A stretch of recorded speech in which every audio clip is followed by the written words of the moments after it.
Well, I think we should start being less nice because I'm sick and tired of that dude. What's your problem with me? Tony Beets' wife, Minnie, has decided to step back from the mining business after years of standing by her husband through relentless seasons and high risks. The rock-solid partnership is at a crossroads, and tension is impossible to ignore. Tony is the wild one, while Minnie is the calm, steady force behind the operation. Their bond and drive have been perfect on television. I don't care because we've had it for 6 years and we haven't ran it yet. And that is good. See? But real life isn't always what it looks like in mining circles. The gold miner's life is all about the mine, and his wife has been holding things down at home. She has been the quiet partner, managing the books and supporting the whole operation from the background. Her recent announcement caught everyone off guard, as the matriarch is not thrilled with the recent changes and feels that the family has been neglected. Insiders say the primary issue is the amount of time the patriarch spends away from home mining. Mining is not exactly a 9-to-5 job, but it's long hours, harsh conditions, and endless stress. Tony's wife wants to feel like a priority and not just an afterthought. Minnie's announcement that she's considering stepping back from the mining business is huge because she's been the glue holding everything together without her. If Tony follows through on her plans, it could mean big changes for the family and their mining operation. The Gold Rush show has been a topic of mixed emotions among fans. Some believe the protagonist, who is passionate about his work, is trying to put his foot down, while others believe he is simply being himself.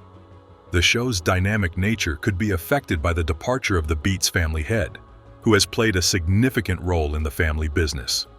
The couple's marriage seemed unbreakable for years, but this time feels different. It's possible that the protagonist has reached her breaking point, or that her spouse is focused on his legacy, forgetting what matters most. The Beets kids have also played a significant role in the family business, but they cannot do it all without their mother. The situation could potentially get chaotic quickly, and the outcome will have a big impact on the family and their future in the mining world. The Prospector, who has 442 followers, goes home with 38, and fans are closely watching. If they can't find a way to work things out, the show will become more interesting. The Prospector's ambition has made him wealthy, but it has also put pressure on his personal life. We'll just have to see if we can make a deal with Parker one way or another. Yeah. Right? Work. And you have to be nice. Seriously. As the miners' empire grew, more equipment meant more responsibility. More land meant more hours spent working, and more gold meant higher expectations. The emotional toll of being married to someone constantly focused on work can be lonely, and the Prospector may see mining as his passion. Friends of the couple have said she's been feeling this way for a while, wanting more time together, focus on their family, and less stress from the business. The children of the reality star Tony Schnabel have been affected by their parents' struggles in the family business. They have taken on more responsibility and face stress as their parents face challenges at home and in business. Parker Schnabel, a prospector, has been on a roller coaster since he started digging up dirt and hoping for shiny nuggets. Growing up in Hanson, Alaska, surrounded by mountains and miners, he learned about gold mining from his grandfather.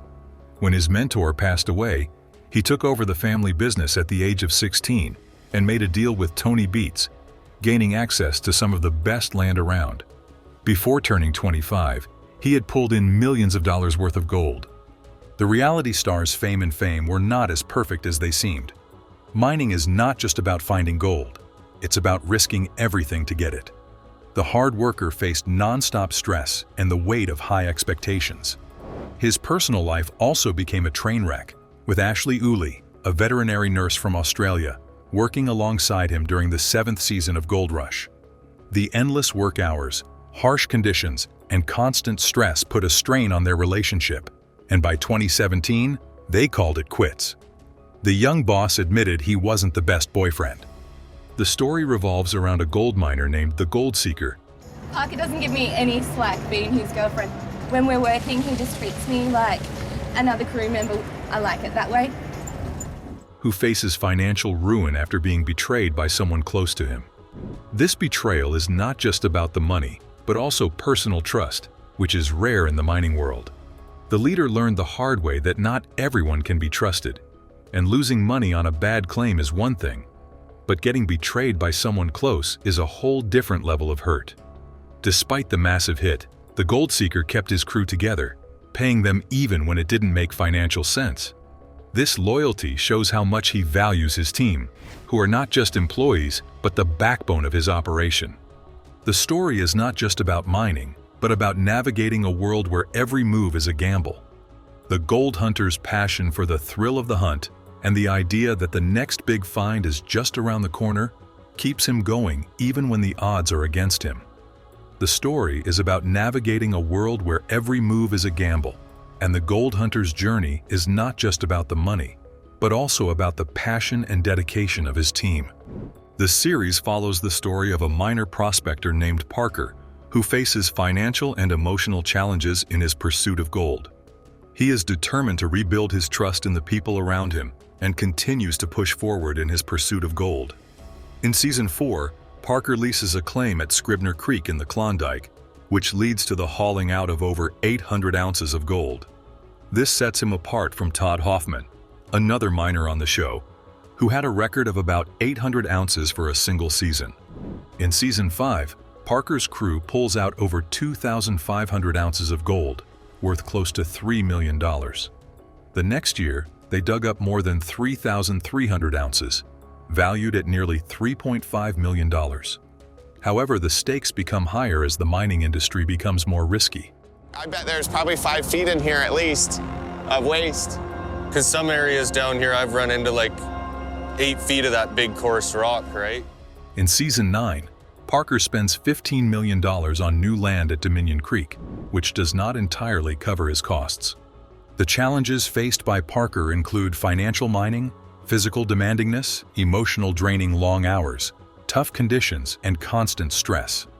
His life is under constant scrutiny, and every decision he makes is watched, analyzed, and often criticized by fans in the media. Tony Beets, a man who built his legacy with hard work and big risks, started his career as a machine operator before moving to Canada in the mid-80s. He quickly climbed the ranks and eventually took charge of the Paradise Hill claim.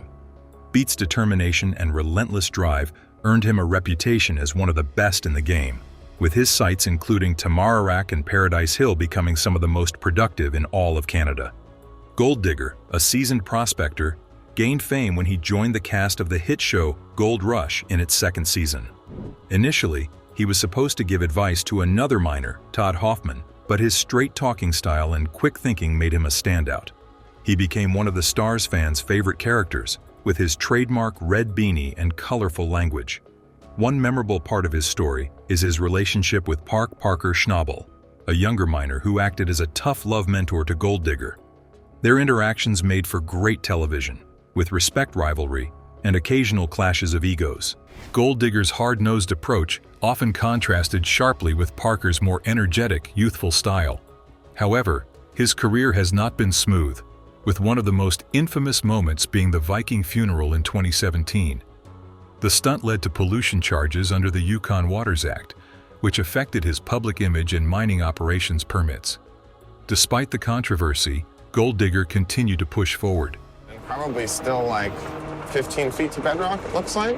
And that means there's 10 feet to thaw, and a foot a week is 10 weeks. Even facing challenges like shutting down multiple plants due to permit issues.